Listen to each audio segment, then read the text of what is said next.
Okay, I wanted to show you how to set up your new Thermomix TM7. So once you've opened up the box, you should have three main parts. You've got your base machine, looks like this. I've just plugged it in, and to turn it on, you press this silver bar here. So push that down and it will turn on. You've also got your bowl piece. So I'll show you that first. Inside your bowl, you've got your simmer basket. The bowl itself, you've got high-grade stainless steel bowl. To pull this apart, turn this lever, and then you can take this out for cleaning. This is all dishwasher safe.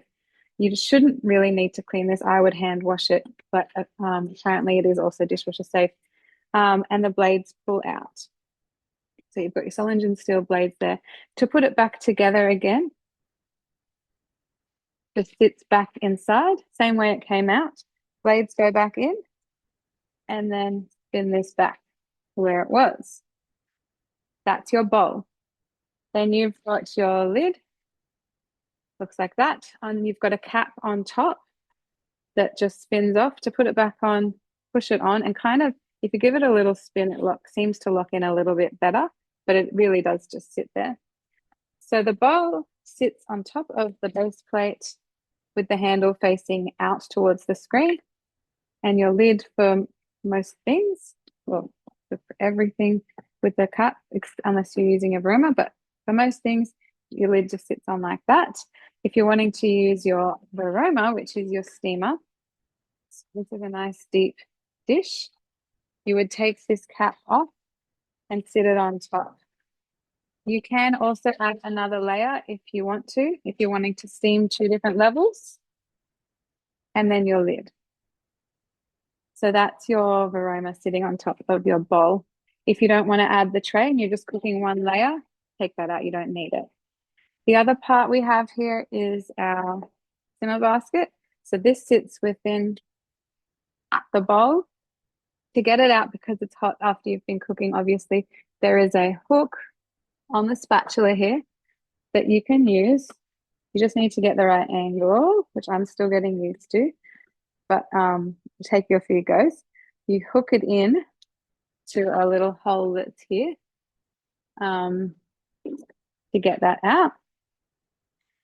But if you want to be tipping out the ingredients first, you may want to open the lid, and there's a little place in here for your spatula to sit in, so you can open that lid and then hook in with the spatula to get that simmering basket out. So this is for steaming. I steam rice in it, potatoes, different things. So it's sitting inside. That's a simmer basket. The other thing about the spatula, obviously you've got the hook. The other thing about it is that it can stand up, or you can sit it down on the bench standing up, if we can see that, if you don't want to mess your bench, but it's really good for scraping around the whole bowl. You can also use it to spin the bottom of your blades. So sometimes, mainly just when you're getting dough out, you want to spin the blades. I find it easy just to spin it like this, but the spatula can help you if you need it to. So that's your spatula. And the Varoma. The other part we have here is the butterfly whisk. So your butterfly whisk is for egg whites or cream or mashed potato.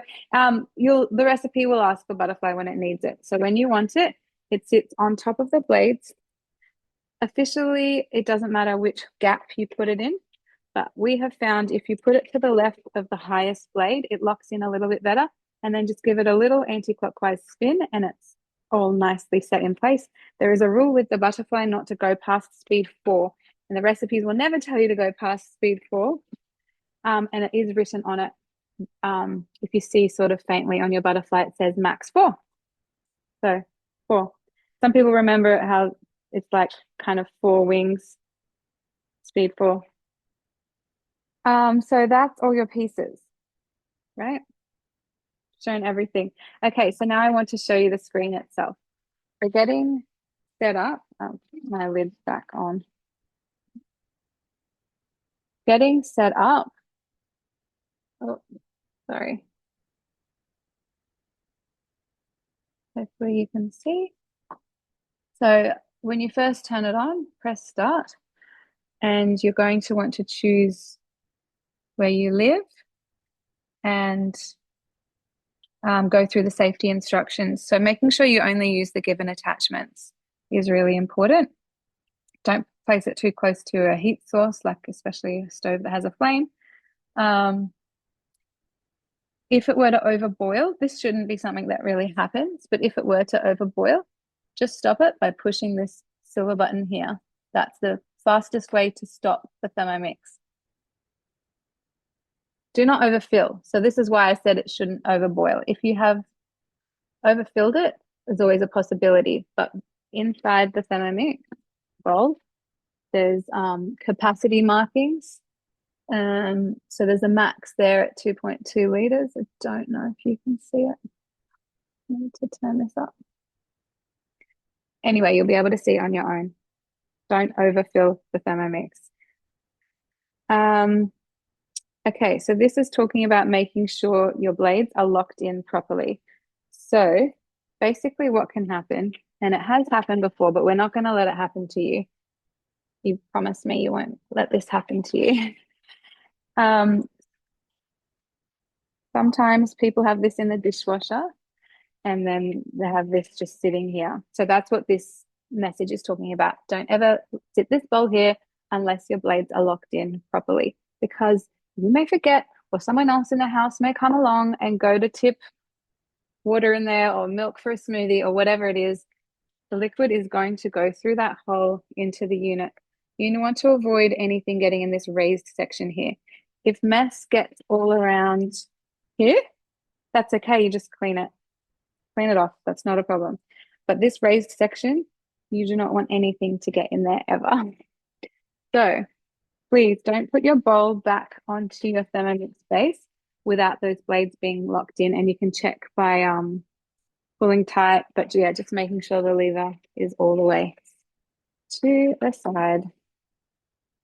If liquid were to get inside your machine, no, it's not going to happen to you, so we won't even say that. But if it would happen to someone else, you might advise them to leave the machine turned off for up to 2 days, even turned off at the power point for up to 2 days to hope that it dries out. Beyond that, if it hasn't dried out and it needs correction, contact me or your consultant or service and we will get it fixed. Okay. The next safety instruction is just talking about making sure you don't knock this over. Obviously, you don't want to spill your ingredients.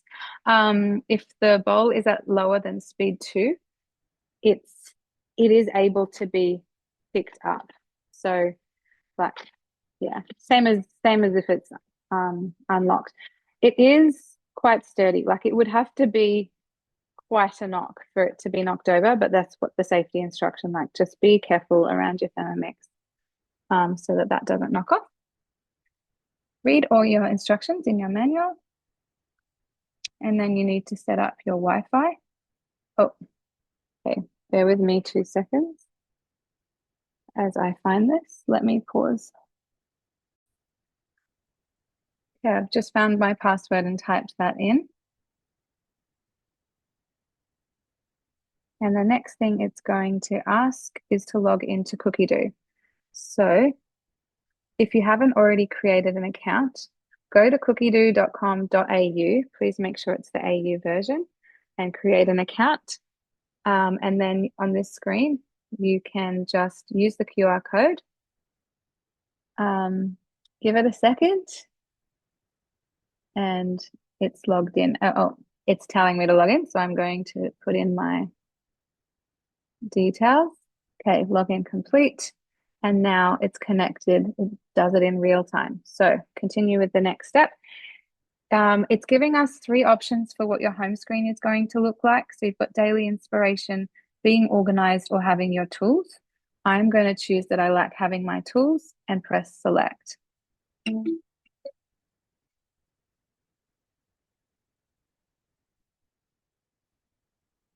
Your Thermomix, because I've selected my tools, I've got my modes on the home screen. So whatever your home screen looks like will depend on what you've done.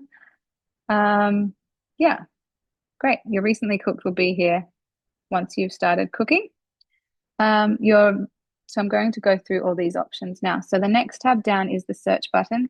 Here's where you are locked into Cookidoo.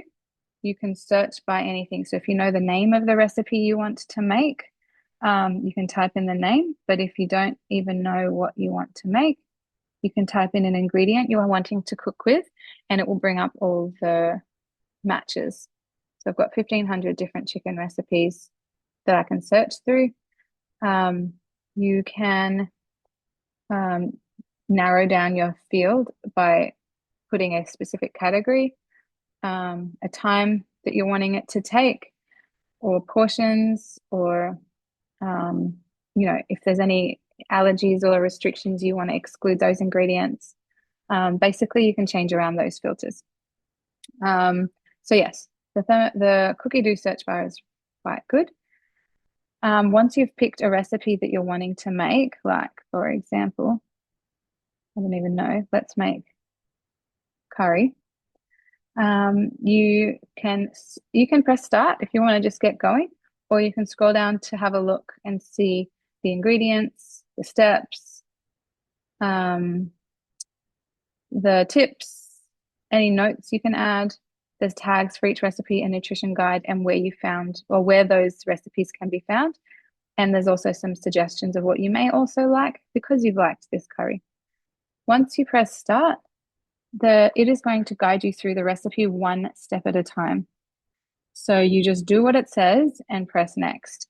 When it needs the scales to come up, they just turn on and come up. So this is telling us to weigh in 200 grams of rice. So you would start adding in, and it goes. So then you press next.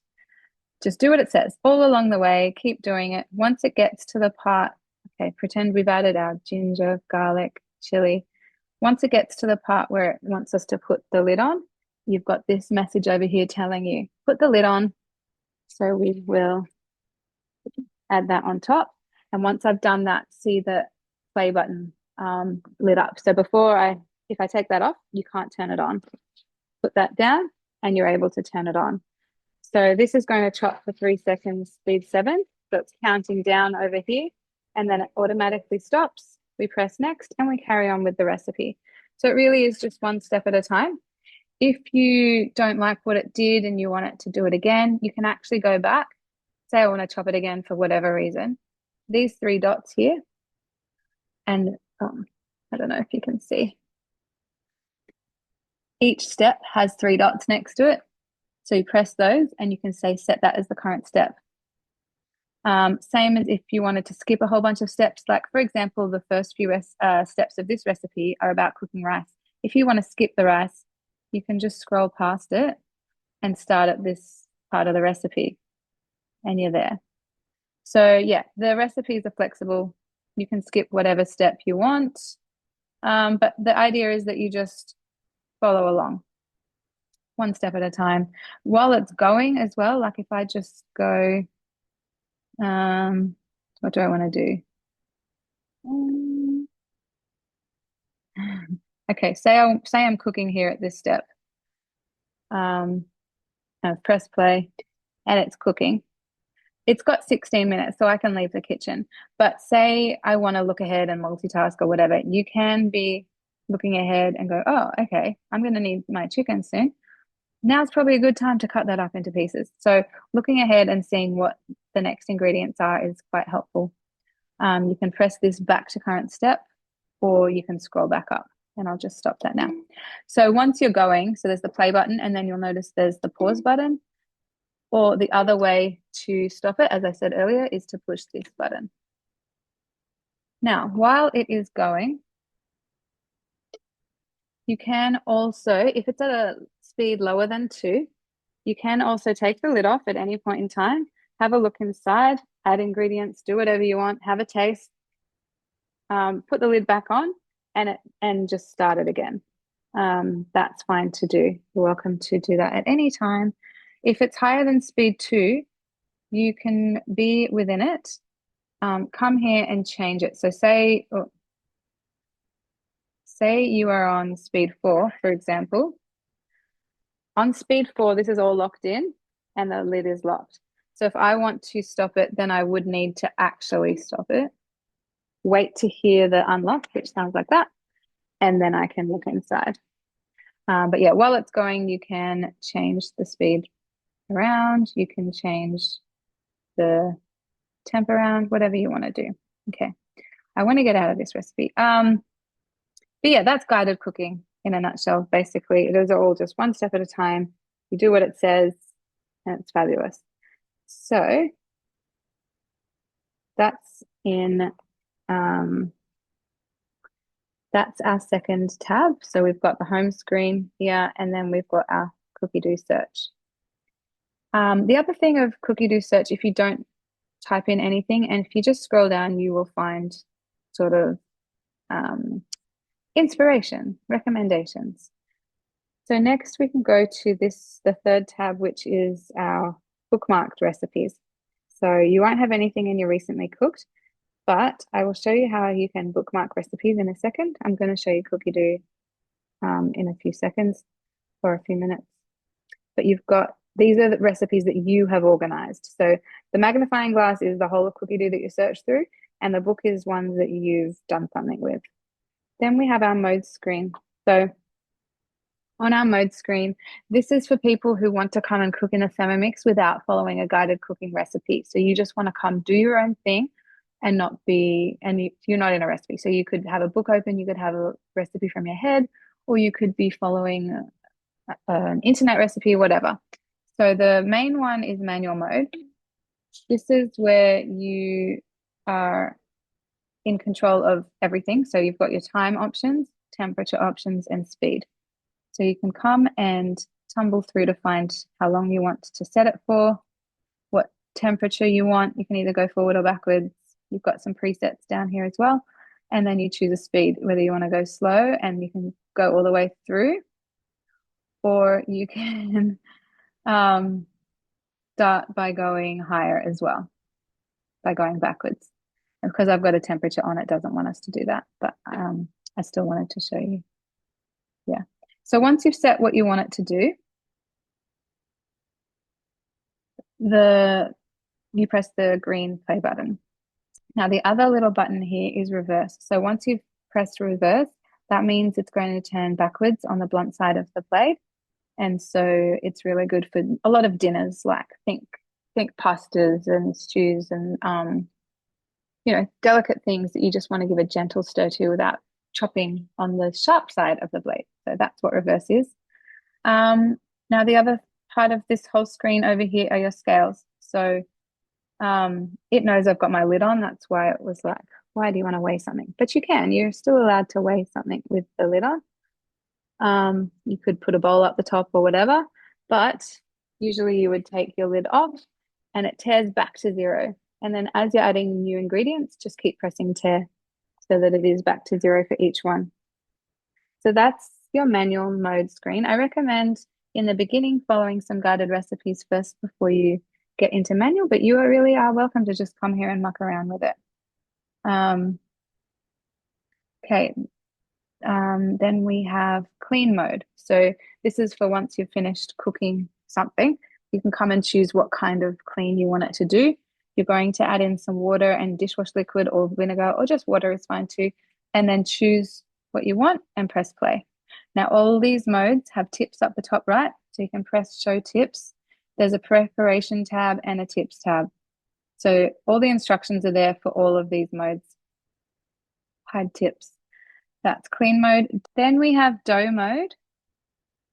With this one, you can just come and press play straight away. It will count up to show you how long it's been kneading. Or if you wanted to, you can come and preset your time. 2 minutes is a good time for kneading. Then press play and now it will count down. So either way works fine. Just one thing to note while you're kneading, the machine is usually very stable, but sometimes while it's kneading dough, it can move a little bit. So we just say, keep an eye on it, like stay in the vicinity of the kitchen while your machine is kneading, just in case it does start to move too much, but generally it's pretty stable. Okay, that's dough mode. Then we have browning mode. So in browning mode, you can set your time and you've got gentle or intense. Um, and so it just depends what you're wanting to brown. But there's tips section, so you can read through the preparation and the tips to figure out which one you want to do. So they recommend browning meat strips or anything with a heavy water content on intense, whereas you can use gentle for things like caramelizing onions or things you want at a lower temperature. Steaming, so this is cool. I showed you the Varoma earlier, and the simmer basket. So you set your time and you just turn it on. So you can choose if you're using the Varoma, the simmer basket, or both. And it does a different action depending on what you're doing. So steaming is pretty cool. Then we have turbo mode. Turbo mode is a really quick pulse. So you just press the play button and hopefully you heard that. It was just the absolute fastest the Thermomix goes, 10,700 revs per minute in a really quick pulse. And you can set it to do it a few times if you want. So I've set it to do 3 times. So that's one. And now, yeah, I don't know if Zoom is picking up the noise of that, but it's pretty cool. So that's turbo. Then we have blend mode, pretty obvious, but you're just choosing a different blend speed and time. 8's a good blend speed. If you want it to be super duper fast, you can go up to 10. But once you're ready, you just press play and it will blend your ingredients. And the other handy thing is that the scales are there on the side. So if you want to measure your ingredients first and then blend, you can do that. Egg boiler. So just choosing how you want your eggs done. Until you know what you're doing, come here and have a look at the tips because it talks about putting the eggs down right where the blades go. The blades won't move on egg boiler mode, so they're safe down there. Add your water up to the 1 liter mark. Then choose how you want them to cook. And then when you're done, make sure you rinse them in cold water or crack them straight away so they don't keep cooking. So that's egg boiler mode. Open cooking is where you can set a time and the temperature. 100 is the max temperature for open cooking. You're not setting a speed because in open cooking there is no speed. The blades don't move. So you can just have water in it or water to boil pasta or a sauce or something where you don't want the blades to be moving and you want the lid off so that it can be reducing. So you would press play and it's heating up, but literally the blades are doing nothing. But yeah, so that's open cooking mode. Pretty cool for reducing sauces.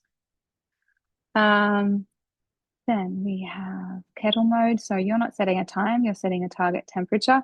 So I like to do 80 for some herbal teas that I like to make. So choose your temperature, press play, and it will sing to you once it reaches that temperature. You can also see how hot it currently is if you go to the cooking center. So right now it's at 55 degrees because I've been mucking around showing you different things. Right now it's at 55 and it's empty. So I actually don't really want this on. I'm going to stop it. So it just got to 60. Yeah, it says it there as well. But you can always have a look at what's happening in your cooking center or the screen you're on. Warm up is similar to kettle where you're choosing a target temperature, but you can also choose a different speed. The tips are really helpful to show you what kind of temperature to use for different types of things you're wanting to warm up. It's got some preparation steps there as well. Rice cooker is the absorption method of cooking rice. So you will have your rice and your water right down in the bowl. The blades will only move for the first bit to give it a stir, and then the blades will stop so that it really is just sitting there like a rice cooker. So you can follow the instructions on the back of the rice packet, or you could type into a Cookidoo screen, like type in the word jasmine rice or white basmati rice, whatever, and it will give you ratios. But this is like, if you know what you're doing, just come in here and press play. Thicken is for sauces. So think custard, bechamel, gravy, hollandaise, those types of things. So you're not really setting a target, anything. You're not setting a time or a temperature. You just put in the ingredients, press play, and it will tell you once it's done. And there's some tips there as well.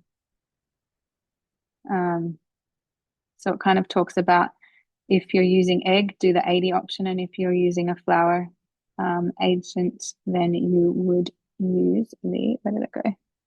The 100 option. Yeah, I've got to say I've only ever used the 80 option. Slow cook's pretty cool. It goes up to 8 hours, and you can choose a temperature, 95.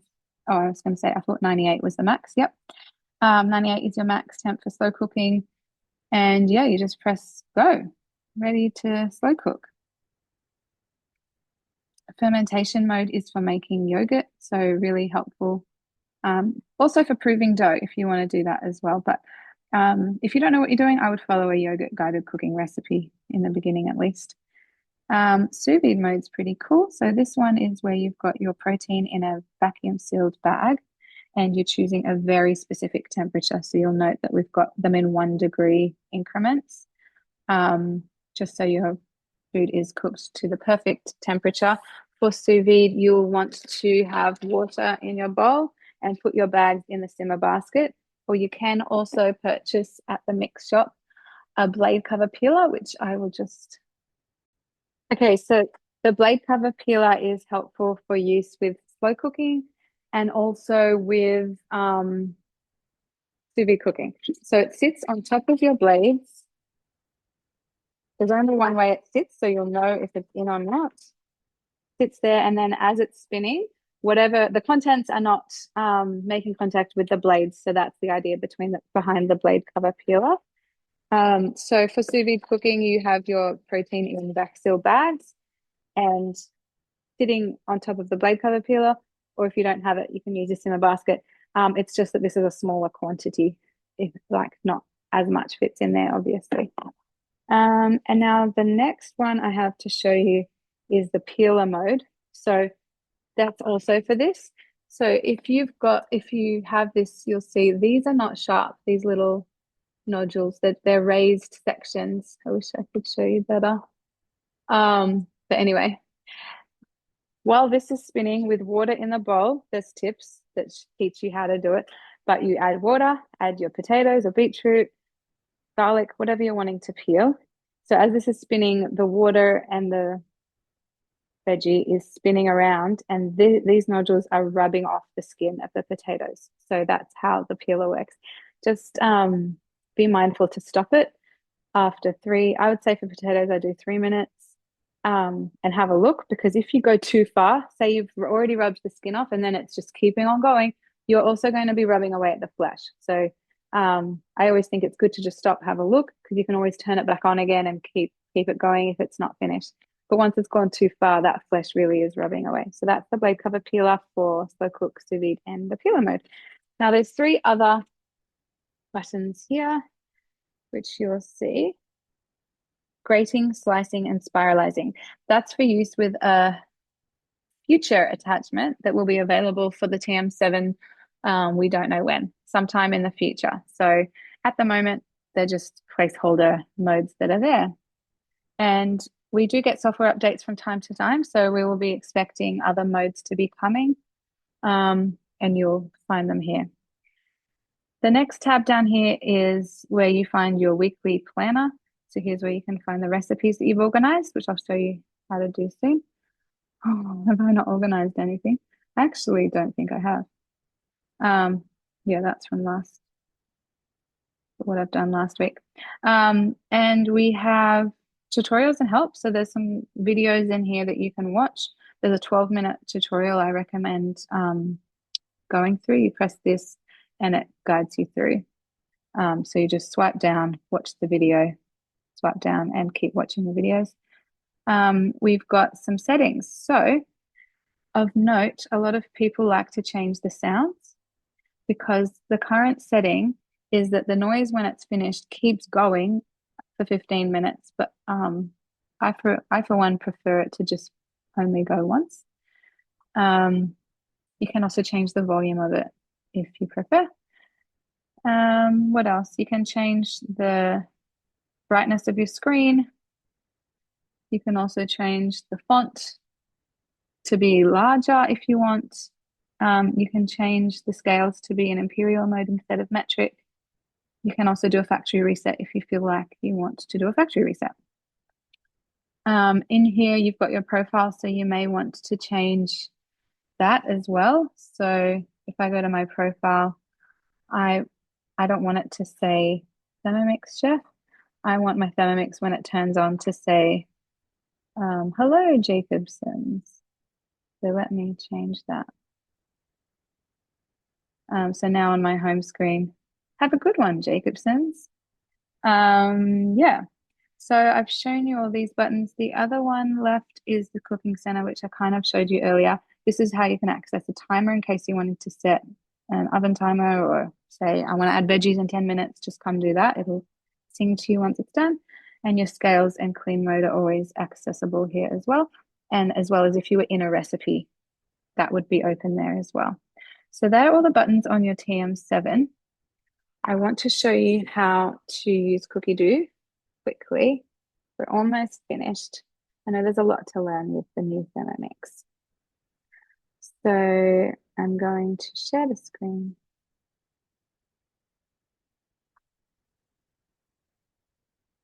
Okay, so this is cookidoo.com.au. So if you haven't made, hopefully by now you've made a profile, but if you haven't, this is what it will look like. Come to this, press try it for free and follow the prompts. I'll send you an email to register. But I will log in because I want to show you how to use it. Okay. So you can just browse in the categories. Going down, there's recommended recipes for winter, or if it was for whatever season, they change this regularly. Latest collections will always be here if you scroll down further. There's articles you can look through that are helpful. And yeah, different tutorials, whatever. The main thing you're going to come and search is just in the search bar, like say you want to make a stir fry, you can type in the word because you know what you want to make and see what comes up. If you don't know what you want to make, you can just type in an ingredient, or you could type in a restriction you have, like gluten-free. That